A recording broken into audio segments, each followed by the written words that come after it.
AM 560, The Answer. Your next news update is at 7:30. Continuous coverage of news, traffic, and weather at 560theanswer.com. Chicago's Morning Answer continues now on AM 560, The Answer. This hourly segment is brought to you by the Alpha Wealth Group, bringing the trilogy of estate, tax, and investment planning together. Visit alphawealthgroup.com for a free report. This is Chicago's Morning Answer with Dan Proft and Amy Jacobson on AM 560. The Answer.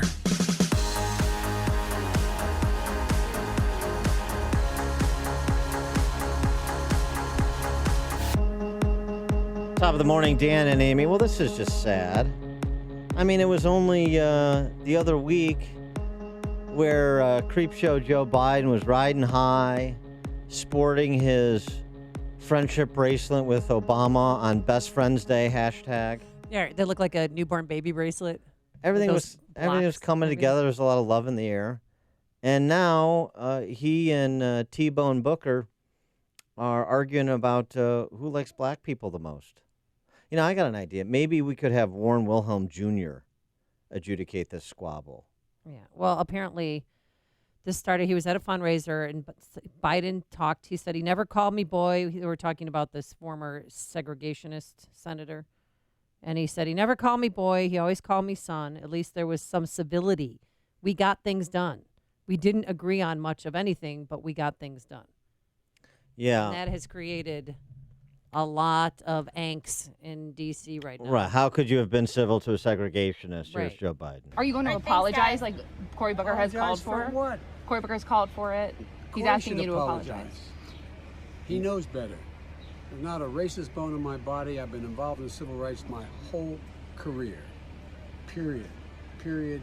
Period. All right, period. Okay. You should apologize. No, you should apologize. No, Cory Booker, no, you should apologize. Somebody running to be the leader of our party should know that using the word boy in the way he did can cause hurt and pain, and we need a presidential nominee and the leader of our party to be sensitive to that. I know that I was raised to speak truth to power, and that I will never apologize for doing that. And Vice President Biden shouldn't need this lesson. You know what the most amazing thing about this interchange is? Yeah. It's a reminder that Joe Biden has been around so long, he served with segregationists in the U.S. Senate. That's what I can the say. real He's deal. been a half century ago, yes, things were different. I disagree with Jim Eastland Moore. And he was a segregationist. I ran for the United States Senate because I disagreed with the views of the segregationists. The point I'm making is you don't have to agree. You don't have to like the people in terms of their views, but you just simply make the case and you beat them. You can understand why Booker took advantage of the opportunity, because Joe Biden has been apologizing for just about everything else he's done over the last 50 years since he got into the race. For more on this topic and others, we're pleased to be joined by Rich Lowry, editor of National Review, Fox News contributor, author of the book Lincoln Unbound. Rich, thanks for joining us. Appreciate it. Hey, thanks for having me. So what about that? What about my idea of having Warren Wilhelm Jr., for those scoring at home? That's Bill de Blasio. Could he just adjudicate this? I mean, he's got the standing, the gravitas, I think, to decide whether or not Biden should apologize. It's really amazing. There's going to be one of these every single week. And I think Biden's point is sound. You know, there were segregationists in the Senate in the early 1980s. So, I mean, you got to shun them, you know, not speak to them. But it's obviously an incredibly tone-deaf thing to say. And if you want to make the point that we should have more bipartisanship in Washington, you can come up with examples that don't involve segregationists and actually involve the other party, right? This is unipartisanship between Biden and these characters, right? They're all Democrats. So It just feels to me, you know, Biden's statement was pretty fiery last night, but it inevitably feels like one of these things, if he doesn't formally apologize, where he's going to have to do some little video or say something like, I get it, which is the two words he's going to have to say over and over again before anyone actually caucuses or votes in a Democratic primary. Well, you know what's funny about this, though, too? I mean, right, yeah, your point about the other party and not just segregationists within your party. I mean, Bobby Byrd, Bobby Bird, I mean, Barack Obama, as a United States Senator, sitting United States Senator, sent out a fundraising letter for Robert Byrd, the former Kleagle of the KKK back in the day. So, I mean, it's really interesting, the attempt by the Cory Bookers of the world to sort of eliminate most of the history, just the parts of it that are convenient for them right now. Yeah, no, it's a classic case of rereading our standards and norms today back into the past. And this is a tendency that eventually, will face the Jefferson Memorial, I believe, or repurpose it into something that doesn't have Thomas Jefferson's name on it, because obviously by today's standards, Jefferson was a monster. So you really have to consider people in the context of their time and who was better and who was worse. And the segregationists were worse. You don't want to hold these people up as the gold standard, obviously, but you just can't pretend that wasn't part of our history. And there are people who didn't represent that tendency, and people who otherwise might have been perfectly decent people, just desperately wrong about something. But that kind of charitable understanding does not accord with woke progressivism, and that's the tendency that Cory Booker's playing to. This, though, gets to me, I think Biden, he's going to be fighting these woke mobs all the time, but I don't think the woke mobs represent the balance of opinion among ordinary Democrats out there. So this is good for Cory, gets him on CNN, gets a lot of attention on Twitter. Does it really help him, in South Carolina, win real African-American voters who are more moderate than white woke progressives on Twitter? Yeah, right. I'm not sure about that. Right. Well, do you think it's going to come up in this weekend's first Democratic debate?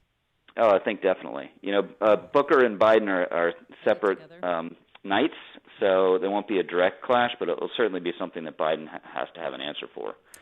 Trump was on with Hannity last night following his re-election rally kickoff, and basically said, whoever emerges, it's going to be one socialist or another, and socialism doesn't work. Seems to me that's a pretty good sort of market position he's occupying, and maybe that needs to take up more of the 3 hours these rallies that he does than it did the other night. Yeah, I agree with that. The problem is Biden is a candidate that's going to be hardest to make that case against. I mean, he's going to move left during this process, but he's still going to be distinguishable from Bernie Sanders. So I just wonder how, if Biden actually makes it through this gauntlet, how useful that the socialism points will be against him. And Trump's rally the other night, he's dancing with the stuff that brought him, and that's understandable. Right. And crowd reaction matters a lot to him, and that's understandable. But it's kind of the last 10 minutes where I think he made the real re-election pitch, which is, look, things are going pretty well. Right. We might have fake news, we might have enemies of the people. The FBI might be corrupt and out to get me. But the things that are really going to win him the election, if he wins, are those things he said in the last 10 minutes, making the case peace and prosperity, wages are going up, African-American unemployment is down, all that sort of stuff, which he I think should be, in general, emphasizing much more. Just on the other side, going back to the other side for a minute, these pieces that are emerging in the last week since Elizabeth Warren has bumped up in the polls a bit, strike me as sort of silly, especially this far out before the first debate. She moves up in the polls a little bit, largely because of the flailings of some of her opponents. And now Elizabeth Warren is the 21st century Adlai Stevenson. Yeah. Politico today. Warren emerges as political compromise nominee, like this is about to be settled. No, you're right. And you look at the polling, it's, she goes from 5 to 14, right? And she looks like a world beater. But 9-point move is not huge.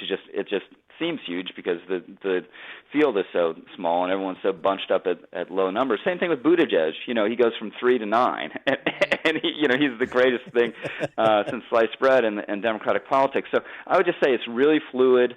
There's someone like Cory who's at 1 or 2 now and is being discounted, who he'll have his bump up 9 points and he'll get all this attention too. But I would say that the two overwhelming factors so far are Biden was stronger out of the gate than I would have expected. A lot of people would have expected, but he's still soft. and he is beatable. And there's some strong chance he's going to get run down by someone who can actually generate enthusiasm in the party. And the problem with an electability argument and relying entirely on it, the way Biden is, if something goes wrong, you have a lot of gaffes, your polling slips against Trump, you lose a caucus, there's no floor, and you can just completely collapse because there's no other element of your appeal. You grow up a teenager, that's something like that. That could really be a problem. Have you seen him lately? It's like he's trying to physically stop himself from touching people. He was in Iowa the other day, and I was watching some B-roll, and I thought, oh my God, it's almost painful. And I really feel like his heart's not in this. There's no energy there. I just feel like he's going through the motions. Yeah, no, I think there's a lot to that, and my lesson takeaway from 2008, the Obama phenomenon, and 2016, the Trump phenomenon, crowd size and enthusiasm really matters, and you can just see it right there, and it matters more than poll numbers and a lot of other indicators. And I don't see it with Biden at all, which is why I remain a little skeptical.